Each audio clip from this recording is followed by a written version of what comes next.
In the annals of human civilization, few stories captivate the imagination quite like the rise and reign of history's most enduring empire. What began as a modest city-state along the banks of the Tiber River would eventually stretch its influence across 3 continents, fundamentally altering the course of Western civilization for millennia to come. The transformation from a collection of warring Italian tribes into the master of the Mediterranean world represents one of the most remarkable political and military achievements in recorded history. The story we are about to explore is not merely one of conquest and expansion, but rather a tale of extraordinary individuals whose bloodlines would shape the destiny of millions. These were not distant, faceless rulers governing from ivory towers, but flesh and blood human beings whose personal ambitions, family rivalries, and political machinations would determine the fate of an empire that encompassed nearly the entire known world of their time.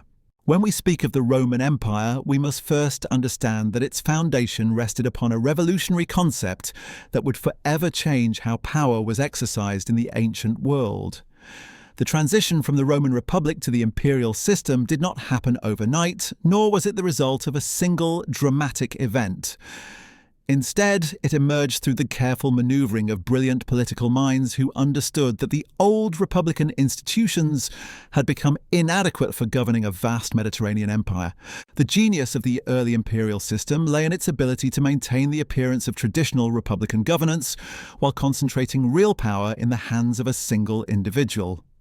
This delicate balance required rulers of exceptional skill and political acumen. Men who could navigate the treacherous waters of Roman politics while simultaneously commanding the loyalty of the legions and the respect of the Senate. Our journey begins with the establishment of what historians would later recognize as the first great imperial dynasty. The Julio-Claudian house emerged from the ashes of the Roman Republic's final civil wars, bringing with it a new model of governance that would serve as the template for imperial rule for centuries to come. This was not merely a change in leadership, but a fundamental transformation in the very nature of Roman political life. The founder of this system understood that his greatest challenge would not be military conquest, for Rome had already proven itself master of the battlefield. Instead, his task was to create a sustainable form of government that could maintain peace and prosperity across an empire of unprecedented size and diversity. The solution he devised was both ingenious and audacious, combining traditional Roman values with innovative administrative practices. Under this new system, the emperor would serve as the ultimate arbiter of disputes, the commander of all military forces, and the guardian of Roman law and tradition. Yet he would do so while maintaining the fiction that he was merely the first citizen among equals, a servant of the Roman people rather than their master. This careful balance between authority and humility would prove crucial to the system's initial success. The early decades of imperial rule witnessed a remarkable flowering of Roman culture and civilization. Literature, architecture, and the arts reached new heights of achievement as the empire enjoyed unprecedented peace and prosperity. The famous Roman roads stretched across continents, facilitating trade and communication on a scale never before imagined. Cities flourished from Britain to Egypt, each serving as a centre of Roman culture and administration. Yet beneath this golden facade lay the complex dynamics of imperial succession and family politics that would define the character of each dynasty. The question of who would inherit the purple became a source of constant intrigue and occasional violence as ambitious relatives and powerful supporters maneuvered for position. The very success of the imperial system created new challenges, as each generation of rulers had to prove themselves worthy of the enormous power they had inherited. The Julio-Claudian dynasty would produce rulers of remarkable diversity in character and capability. Some would be remembered as wise administrators and military leaders, while others would be condemned as tyrants and madmen. This variation in quality was not accidental, but rather reflected the inherent challenges of hereditary rule in a system that demanded exceptional leadership skills. The second emperor of this dynasty faced the daunting task of following in the footsteps of the system's founder. His reign would be marked by a curious contradiction between competent administration and personal eccentricity. While he proved capable of maintaining the empire's borders and managing its finances, his tendency toward isolation and his delegation of authority to subordinates would create precedents that future rulers would exploit with far more dangerous consequences. The third ruler of the dynasty would represent everything that could go wrong when unlimited power fell into the wrong hands. His brief but spectacular reign would serve as a cautionary tale about the dangers of absolute authority without corresponding wisdom or restraint. The excesses of his rule would shock even a society accustomed to the privileges of imperial power, ultimately leading to his violent removal from office. Following this period of crisis, the dynasty would experience a remarkable recovery under a ruler who had been considered an unlikely candidate for the throne. His physical limitations, which had previously excluded him from serious political consideration, would prove irrelevant when measured against his administrative competence and political wisdom. His reign would be remembered particularly for one monumental achievement that would add an entire new province to the empire. The conquest of Britain represented more than mere territorial expansion. It demonstrated the empire's continued capacity for growth and adaptation, proving that the imperial system could successfully integrate diverse populations and cultures into a unified political structure. This campaign would require not only military skill but also diplomatic finesse, as the Romans learned to work with local leaders while gradually imposing their own administrative systems. The final ruler of the Julio-Claudian line would embody many of the contradictions that characterized this entire period of Roman history. Traditional accounts would paint him as a monster and a tyrant, yet modern scholarship suggests a more complex reality. His reign would witness both remarkable cultural achievements and significant political failures, ultimately ending in the kind of violent upheaval that had marked the transition from republic to empire. The fall of the Julio-Claudian dynasty would plunge the empire into its first major succession crisis since the establishment of the imperial system. The year that followed would see 4 different men claim the imperial title, each backed by different military forces and political factions. This period of chaos would demonstrate both the fragility of the imperial system and its ultimate resilience. The resolution of this crisis would come through the emergence of a new dynasty, whose rise to power would follow a very different pattern from their predecessors. Unlike the Julio-Claudians, who had inherited their position through family connections to the system's founder, the new ruling house would establish their legitimacy through military success and administrative competence. The Flavian dynasty would bring a distinctly different character to imperial rule. These were men of more modest origins who had risen through the ranks of the military and provincial administration.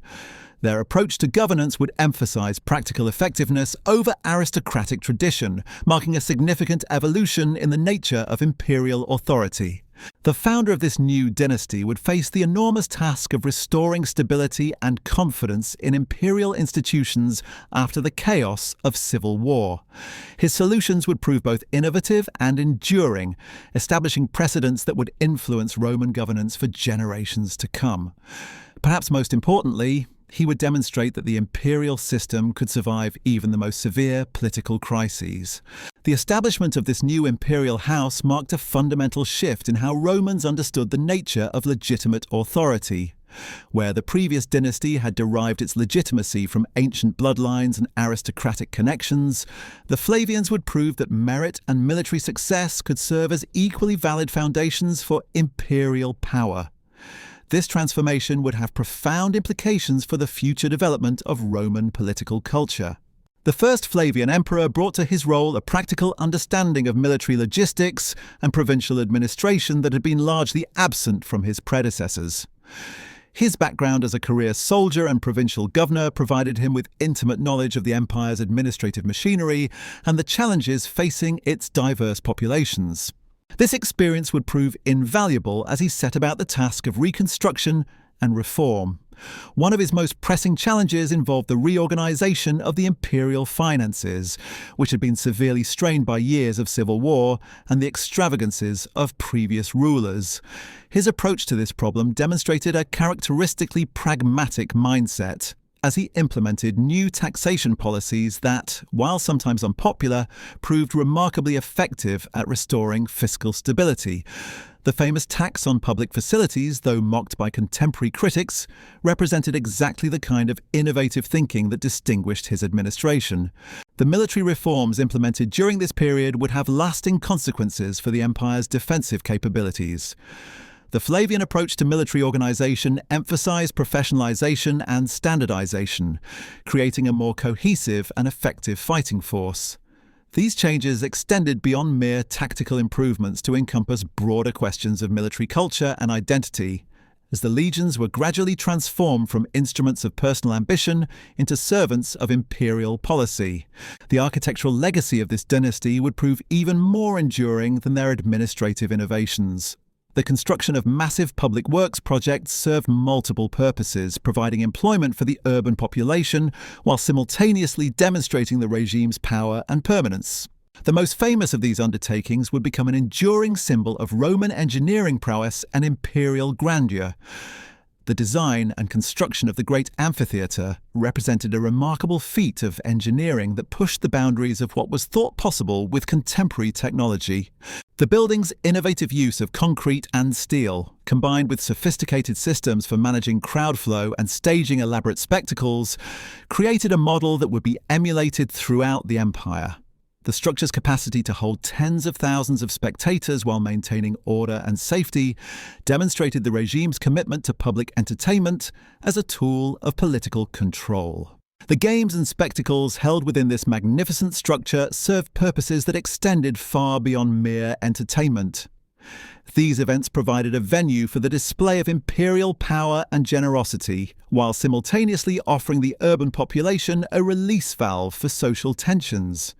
The carefully choreographed programs of gladiatorial combat, wild animal hunts, and elaborate theatrical performances created a shared cultural experience that helped bind together the diverse populations of the capital. The second Flavian ruler inherited a stable and prosperous empire, but his brief reign would be marked by a series of natural disasters that tested the regime's capacity for crisis management. His response to these challenges would demonstrate both the strengths and limitations of the imperial system, as centralized authority proved capable of mobilizing resources on an unprecedented scale, while remaining vulnerable to the personal qualities of individual rulers.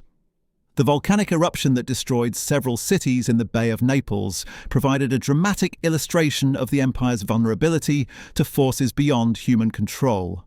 Yet the imperial response to this catastrophe also demonstrated the system's remarkable capacity for organization and relief efforts. The preservation of these destroyed cities beneath layers of volcanic ash would provide future generations with an unparalleled window into daily life during this period of Roman history. Archaeological evidence from these preserved sites reveals a society of remarkable sophistication and complexity. The urban planning evident in these cities, with their advanced water and sewage systems, demonstrates the high level of civic organization that characterized Roman municipal life. The houses and shops preserved beneath the ash provide intimate details about how ordinary people lived, worked, and entertained themselves during the empire's golden age. The social stratification visible in these archaeological remains reflects the broader hierarchies that characterized Roman imperial society. Wealthy merchants and local aristocrats lived in elaborate houses decorated with sophisticated frescoes and mosaics, while workers and slaves occupied more modest quarters often attached to commercial establishments. Yet even the humblest dwellings show evidence of amenities that would have been considered luxurious in other contemporary societies. The third and final Flavian emperor would rule for a significantly longer period, allowing him to implement more comprehensive reforms and face more complex challenges. His reign would be characterized by ambitious military campaigns on multiple frontiers, reflecting both the empire's continued expansionist impulses and the growing pressures from neighboring peoples seeking to share in Roman prosperity. The campaigns along the northern frontiers during this period represented some of the most challenging military operations in Roman history. The terrain and climate of these regions posed difficulties that Roman forces had rarely encountered in their Mediterranean conquests. The indigenous populations of these areas possessed military technologies and tactical approaches that required significant adaptations in Roman strategy and equipment. Despite initial successes, these northern campaigns would ultimately demonstrate the limits of Roman expansion. The logistical challenges of maintaining supply lines across vast distances, combined with the fierce resistance of local populations, would force imperial planners to reconsider their assumptions about the feasibility of unlimited territorial growth. These experiences would contribute to a gradual shift in imperial strategy from expansion to consolidation. The domestic policies implemented during this period reflected a growing tension between traditional Roman values and the practical requirements of governing a vast multicultural empire. The emperor's relationship with the Senate became increasingly strained as he pursued policies that senators viewed as threats to their traditional prerogatives and dignity. This conflict would ultimately prove fatal to both the ruler and his dynasty. The conspiracy that ended the Flavian dynasty represented more than mere personal animosity toward an unpopular ruler. It reflected deeper structural tensions within the imperial system about the proper relationship between emperor and senate, between central authority and traditional institutions. The successful removal of the emperor demonstrated that even the most powerful ruler remained vulnerable to coordinated opposition from elite political networks. The resolution of this crisis would lead to the emergence of what many historians consider the most successful period in Roman imperial history. The selection of the next emperor through senatorial consensus, rather than military force or hereditary succession, represented a significant evolution in imperial political culture. This precedent would establish a new model for legitimate succession that emphasized merit and consensus over blood relationships or military power. The era that followed would be characterized by a remarkable series of capable and conscientious rulers who would collectively oversee the empire's greatest territorial expansion and cultural flowering. These emperors would demonstrate that the imperial system, when functioning properly, could provide stable and effective governance for populations spanning 3 continents and dozens of distinct cultural traditions. The first of these new emperors would serve primarily as a transitional figure, using his brief reign to establish the precedents and institutions that would enable his successors to achieve even greater accomplishments. His selection of an heir based on merit rather than family connection would prove to be one of the most consequential decisions in Roman imperial history, setting the stage for the remarkable achievements that would follow. The transition to this new era of imperial governance would be marked by a fundamental shift in how succession was managed and legitimacy established. The emperor, who emerged from the senatorial consensus, brought with him a radically different approach to the exercise of power, one that emphasized consultation and collaboration rather than autocratic decree. His advanced age at the time of his accession meant that questions of succession would need to be addressed almost immediately, creating an opportunity to establish new precedents for the transfer of imperial authority. The solution devised during this brief transitional period would prove to be one of the most significant innovations in the history of Roman governance. Rather than relying on blood relationships or military backing, the new system would emphasize the selection of successors based on demonstrated competence and character. This approach required the serving emperor to carefully evaluate potential candidates and make adoption decisions that would serve the broader interests of the empire rather than narrow dynastic concerns. The implementation of this meritocratic approach to succession would transform the nature of imperial competition. Ambitious individuals could no longer rely solely on family connections or military commands to advance their claims to power. Instead, they would need to demonstrate their fitness for rule through effective administration of provinces, successful military campaigns, and the cultivation of broad-based political support. This system created powerful incentives for excellence in public service while reducing the likelihood of civil wars over succession disputes. The first emperor to be selected under this new system would prove to be an inspired choice. His background combined extensive military experience with sophisticated understanding of provincial administration and diplomatic relations. Unlike his predecessors, who had often come to power through circumstances of birth or military coup, this ruler had spent decades preparing for the responsibilities of imperial leadership through service in increasingly challenging positions throughout the empire. His approach to territorial expansion would mark a dramatic departure from the cautious policies that had characterized recent decades.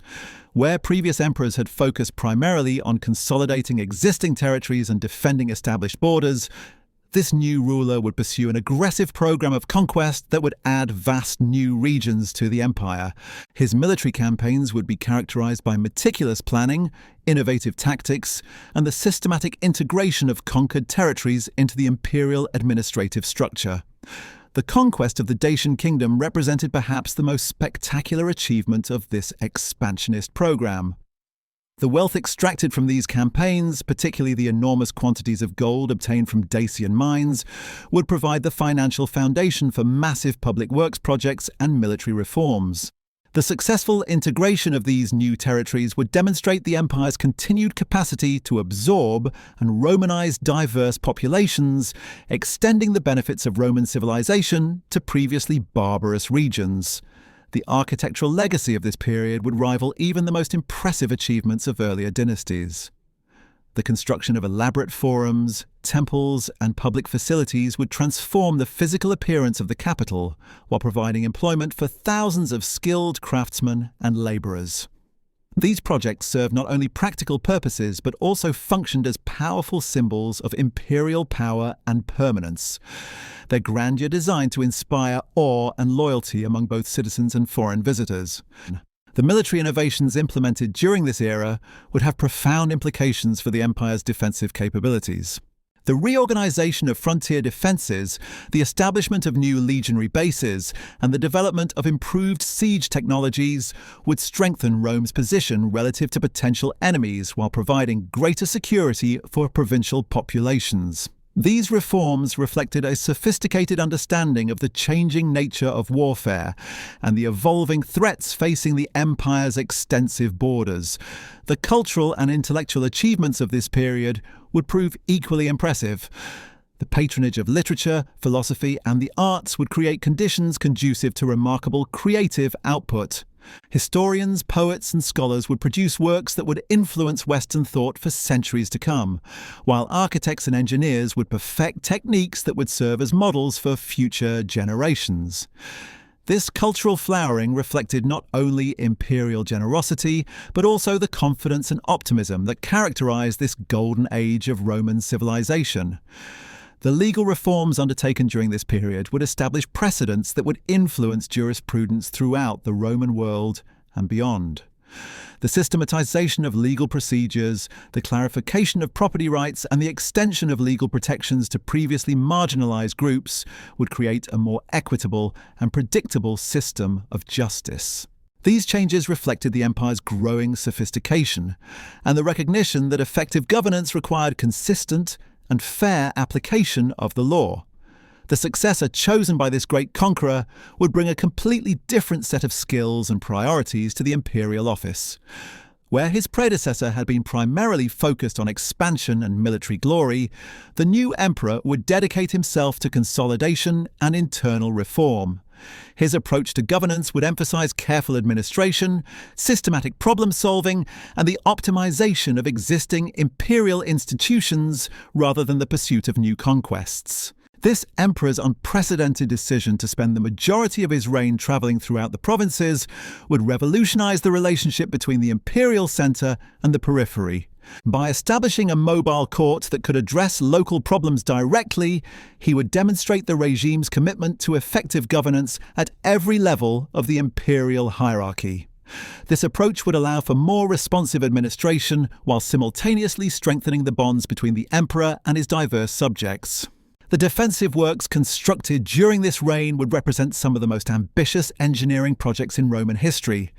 The Great Wall built across northern Britain would serve not only as a military barrier, but also as a powerful symbol of Roman determination and organizational capacity.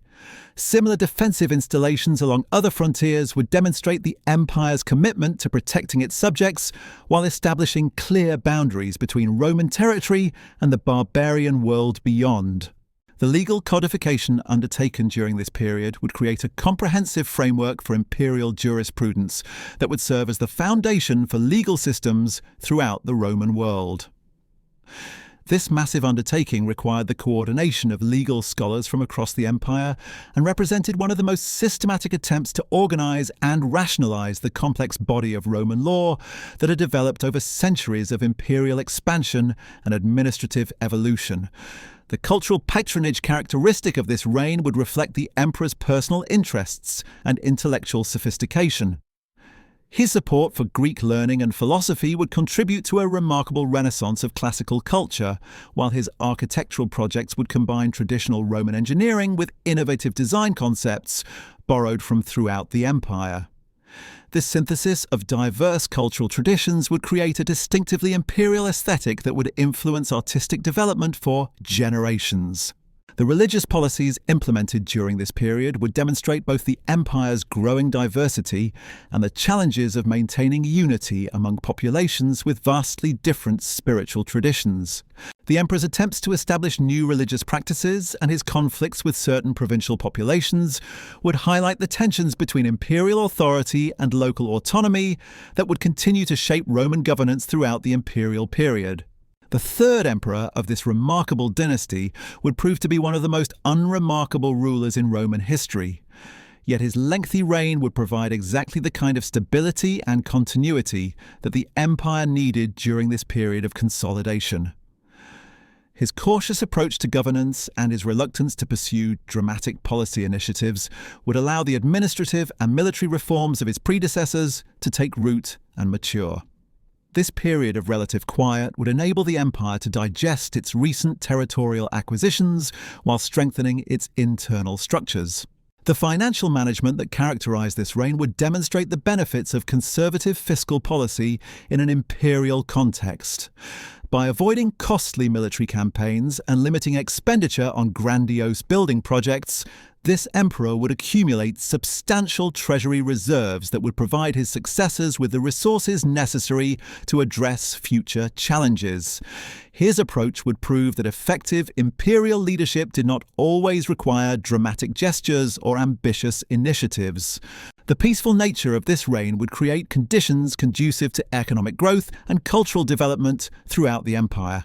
Trade networks would expand and flourish, cities would grow and prosper, and the arts and sciences would continue to advance. This period would represent the apex of Roman prosperity and would provide the foundation for the remarkable achievements that would follow under subsequent rulers. The succession arrangements made by this cautious emperor would represent a significant departure from the precedents established by his predecessors. His decision to designate two co-heirs rather than a single successor would reflect both practical considerations about the empire's size and complexity and philosophical beliefs about the benefits of shared authority. This innovation would create new possibilities for imperial governance, while also introducing potential complications that would need to be carefully managed.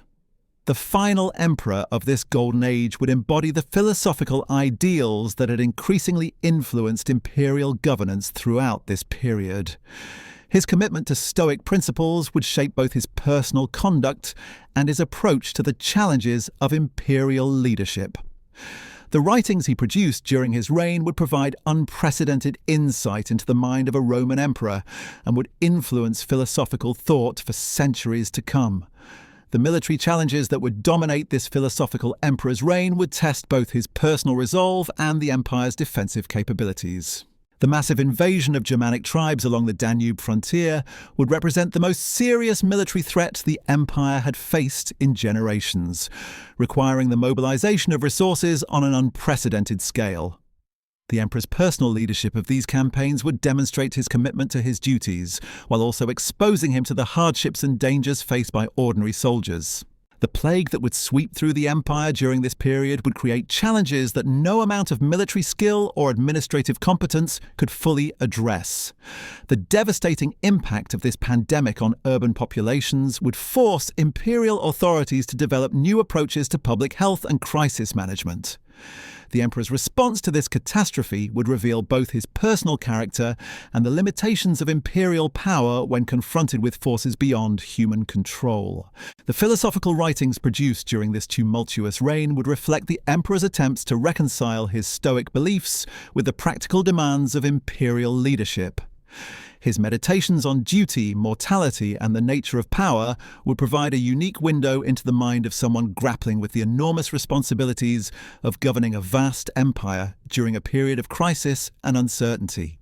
The personal relationships and family dynamics that shaped imperial succession during this golden age would prove to be as complex and significant as any military campaign or administrative reform. The philosophical emperor's decision to break with the established precedent of adoptive succession in favour of his biological son would mark a crucial turning point in the evolution of imperial governance. This choice, while understandable from a human perspective, would introduce new vulnerabilities into the imperial system that had previously relied on merit-based selection of successors. The young prince who would inherit this vast empire possessed many of the superficial qualities that Romans associated with effective leadership. His physical prowess and charismatic personality made him popular with both the military and the common people, while his aristocratic bearing and classical education suggested that he understood the traditions and responsibilities of imperial office. Yet beneath this promising exterior lay character flaws that would prove catastrophic when combined with unlimited power. The early years of this new reign would demonstrate both the resilience of the imperial system and its dependence on the personal qualities of individual rulers. The administrative machinery established by previous emperors continued to function effectively, maintaining order and prosperity throughout the provinces, while the young emperor gradually revealed his true nature. The contrast between institutional continuity and personal deterioration would provide a stark illustration of the tensions inherent in the imperial system. The transformation of this promising young ruler into a figure of contempt and fear would unfold gradually, making it difficult for contemporary observers to recognize the full extent of the problem until it was too late.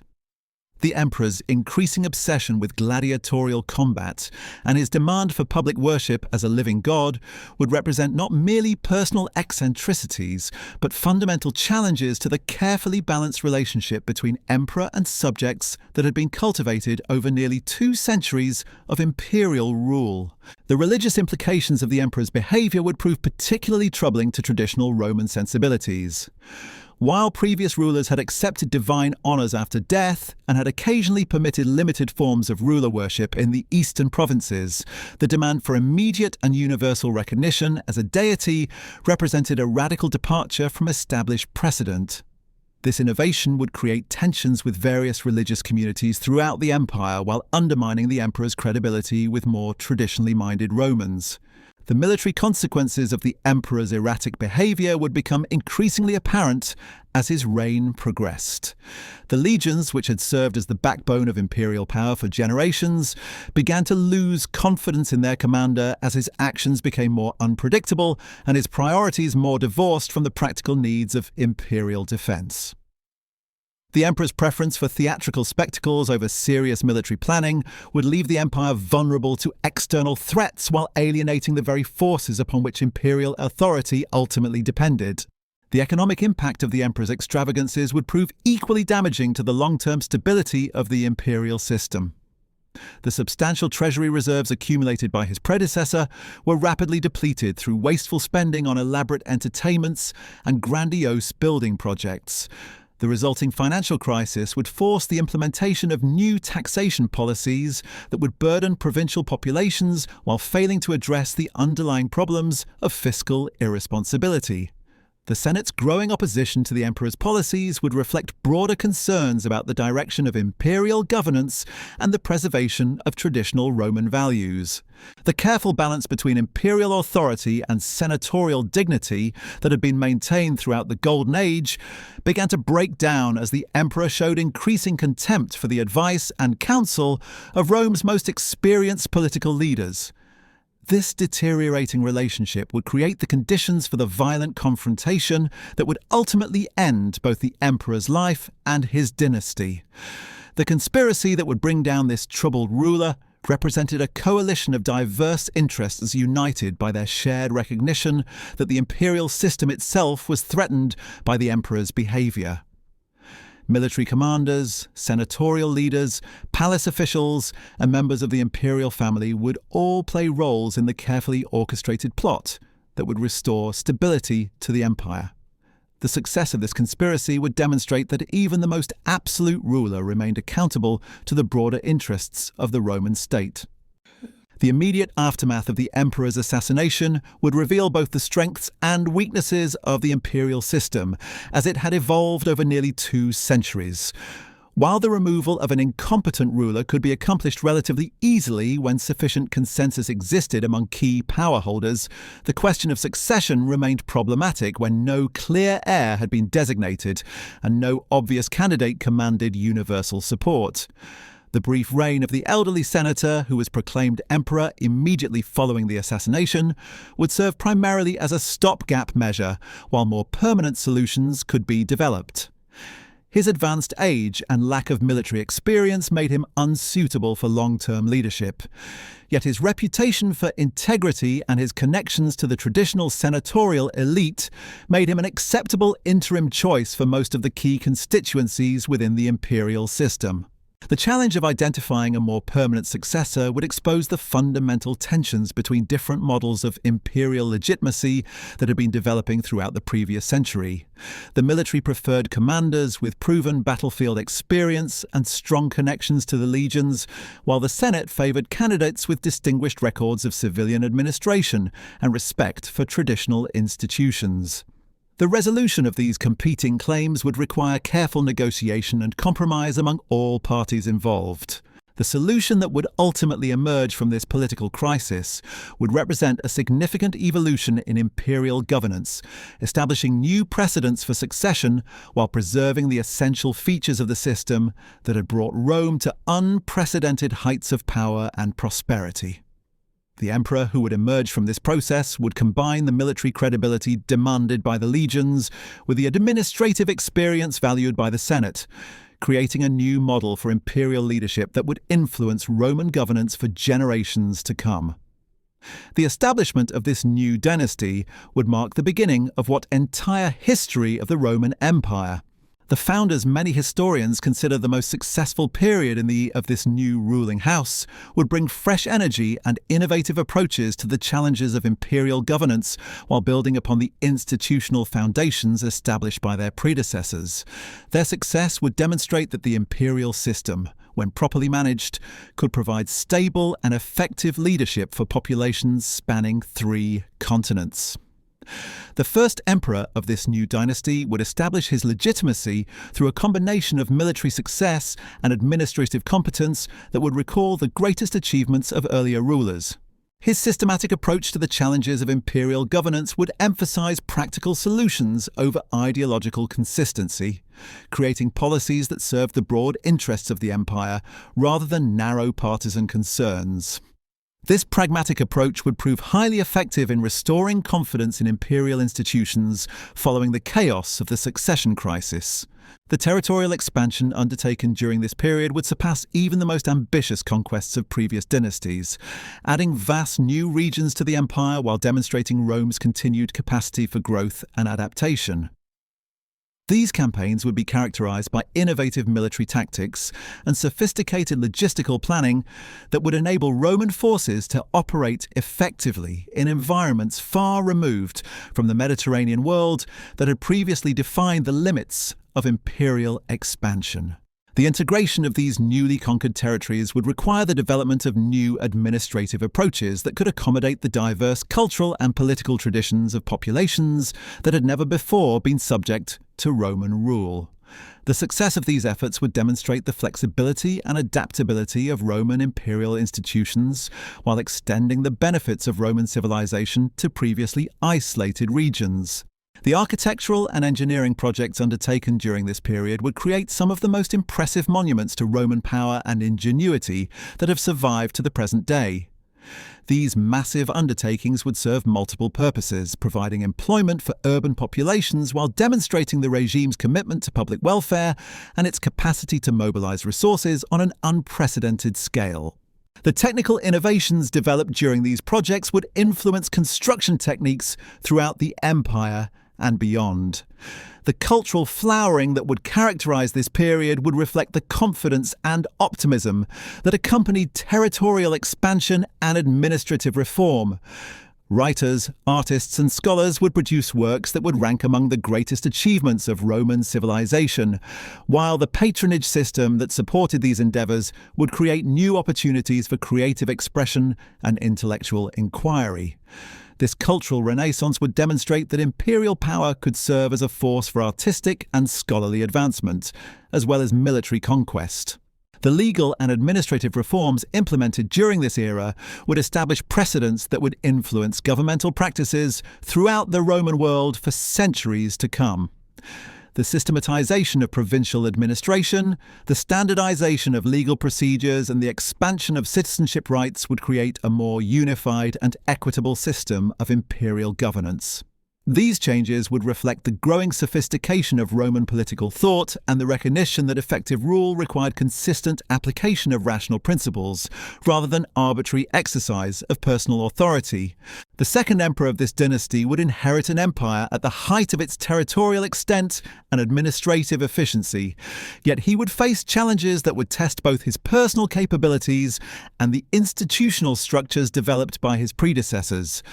His approach to these difficulties would emphasize consolidation over expansion, administrative refinement over territorial conquest, and cultural development over military glory. This shift in priorities would reflect both changing circumstances and evolving understanding of imperial responsibilities. The massive defensive works constructed during this reign would represent some of the most ambitious engineering projects ever undertaken by the Roman state.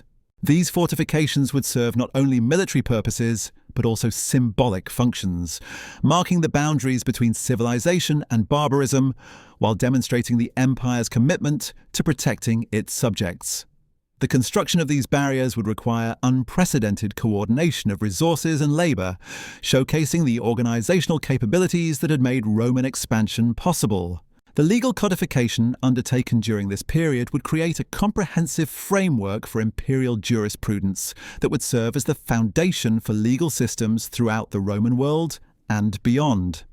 This massive undertaking would require the collaboration of legal scholars from every corner of the empire and would represent one of the most systematic attempts to organize and rationalize the complex body of law that had developed over centuries of imperial expansion. The resulting legal code would influence jurisprudence for more than a millennium after the fall of the Western Empire. The cultural policies implemented during this reign would reflect the emperor's personal interests and intellectual sophistication while serving broader political purposes. His patronage of Greek learning and philosophy would contribute to a remarkable renaissance of classical culture, while his architectural projects would synthesize diverse artistic traditions from throughout the empire. This cultural synthesis would create new forms of artistic expression that would influence aesthetic development throughout the Mediterranean world. The religious tensions that would emerge during this period would highlight the challenges of governing an empire characterized by enormous diversity in spiritual beliefs and practices. The emperor's attempts to establish new religious observances and his conflicts with certain provincial populations would demonstrate the limits of imperial authority when confronted with deeply held religious convictions.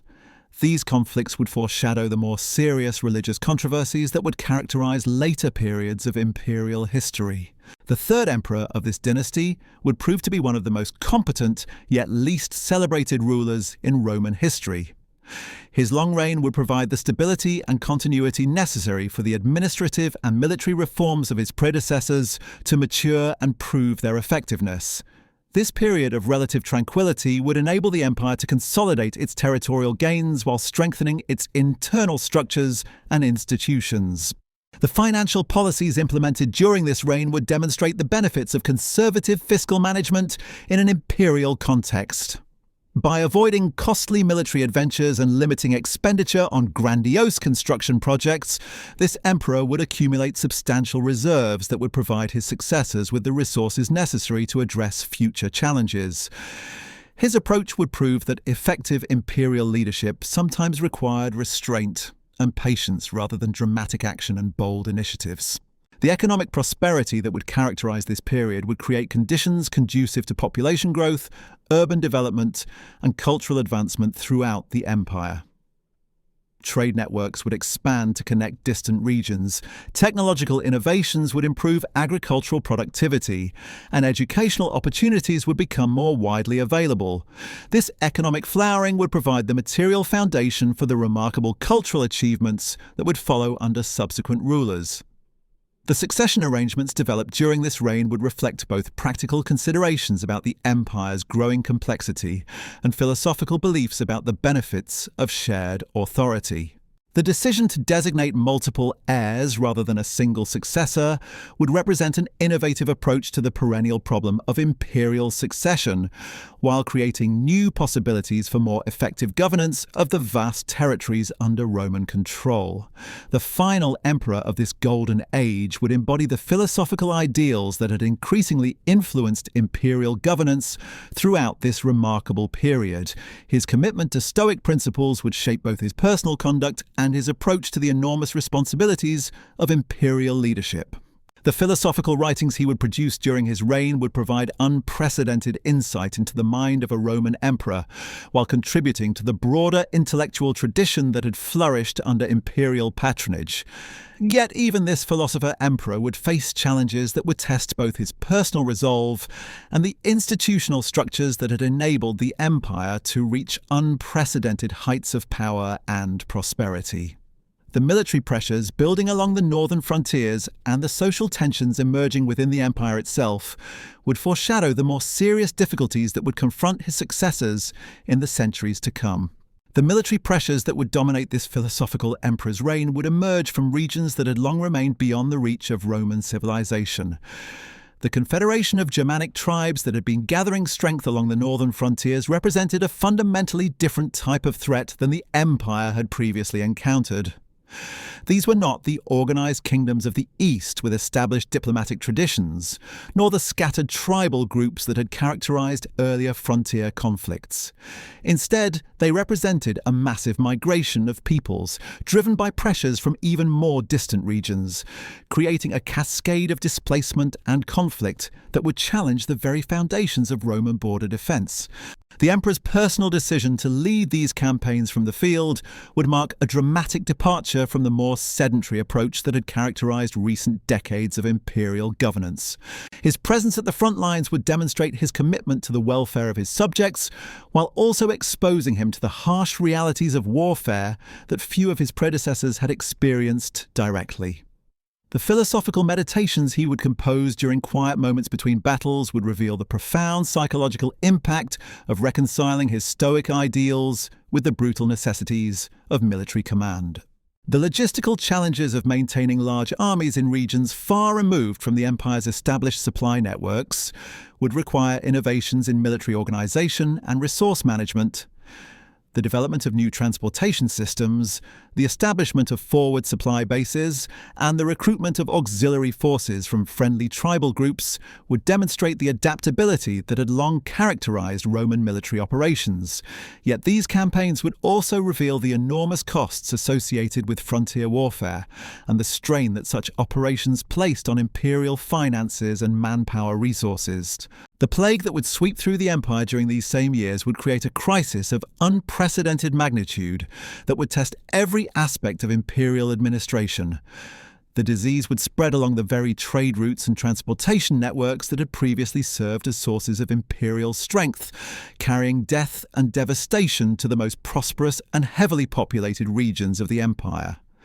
The emperor's attempts to coordinate relief efforts while simultaneously managing military campaigns would demonstrate both his personal dedication and the limitations of centralized authority when confronted with catastrophes of such scale. The intellectual legacy of this philosopher-emperor would extend far beyond his military and administrative accomplishments.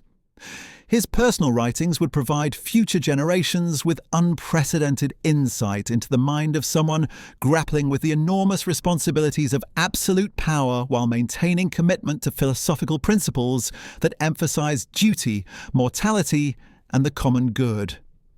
These meditations would reveal the profound loneliness of imperial authority and the psychological costs of bearing ultimate responsibility for the welfare of millions of subjects.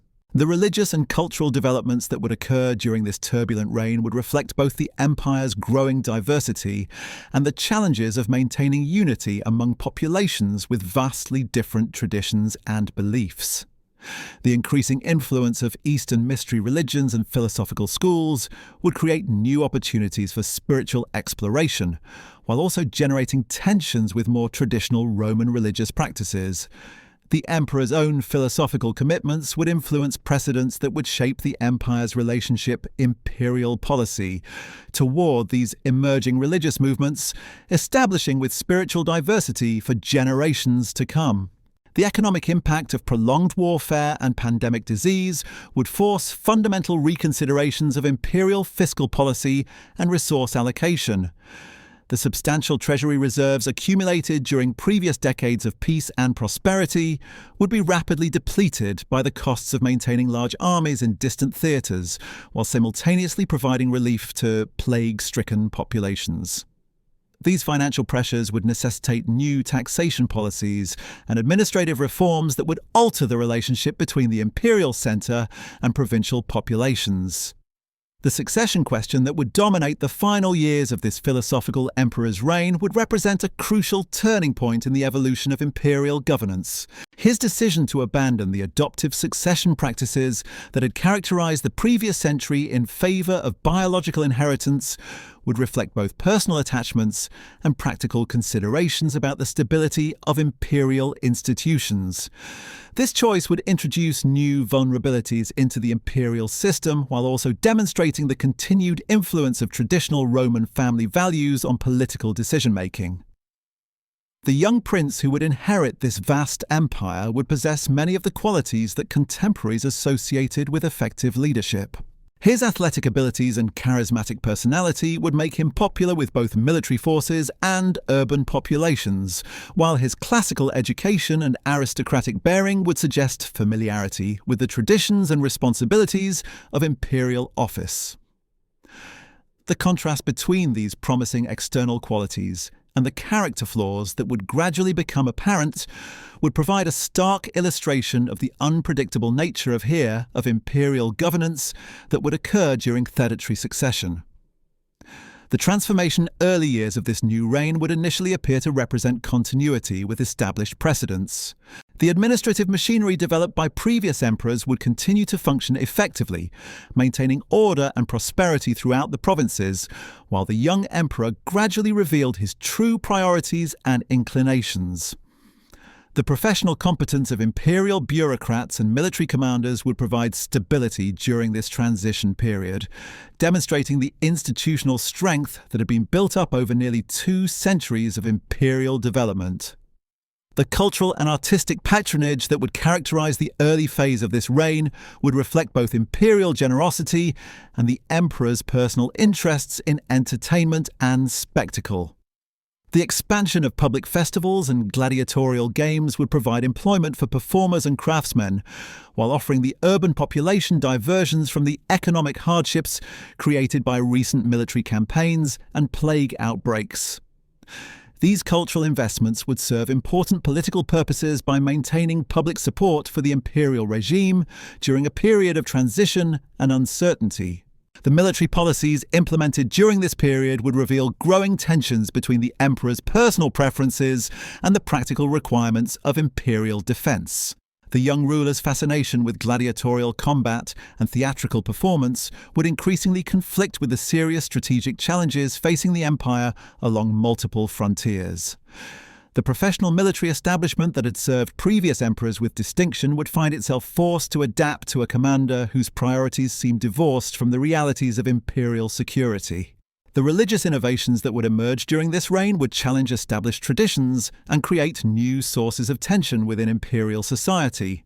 The emperor's demands for divine honours and his attempts to modify traditional religious practices would represent fundamental departures from the careful balance between imperial authority and religious tradition that had been maintained by his predecessors. These changes would generate opposition from various quarters and would contribute to the growing perception that the emperor had lost touch with essential Roman values and customs. The economic consequences of the emperor's extravagant spending on entertainment and personal luxury would become increasingly apparent as his reign progressed. The financial reserves that had been carefully accumulated during previous decades would be rapidly depleted through wasteful expenditure on elaborate spectacles and grandiose construction projects. The resulting fiscal crisis would force the implementation of emergency taxation measures that would burden provincial populations while failing to address the underlying problems of financial irresponsibility and misplaced priorities.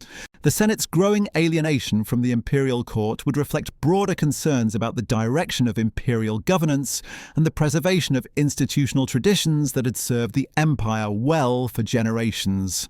The emperor's increasing contempt for senatorial advice and his preference for the council of entertainers and personal favourites would undermine the collaborative relationship between emperor and senate that had been carefully cultivated throughout the Golden Age. This deteriorating dynamic would create the conditions for political opposition that would ultimately threaten the stability of the entire imperial system. The conspiracy that would eventually bring down this troubled ruler would represent a coalition of diverse interests united by their shared recognition that the empire itself was endangered by the emperor's behaviour. Military commanders concerned about imperial defence, senatorial leaders worried about constitutional traditions, palace officials alarmed by administrative chaos, and members of the imperial family, fearful for their own safety, would all contribute to the carefully planned operation that would restore stability to imperial governance. The success of this conspiracy would demonstrate that even the most absolute ruler remained accountable to the fundamental interests of the Roman state and its people. The violent end of this philosophical emperor's reign would mark the conclusion of what historians universally regard as the golden age of Roman imperial civilization. The 2 centuries we have explored together represent humanity's most remarkable experiment in governing diverse populations across vast distances while maintaining unprecedented levels of prosperity, security, and cultural achievement. From the innovative constitutional arrangements of the Julio-Claudians through the pragmatic reforms of the Flavians to the enlightened administration of the adoptive emperors, we have witnessed the gradual perfection of imperial institutions that would influence governance for millennia to come. Yet, as we have seen throughout this journey, the very success of the imperial system contained within it the seeds of future difficulties that would challenge Rome's capacity for adaptation and renewal in the turbulent centuries that lay ahead.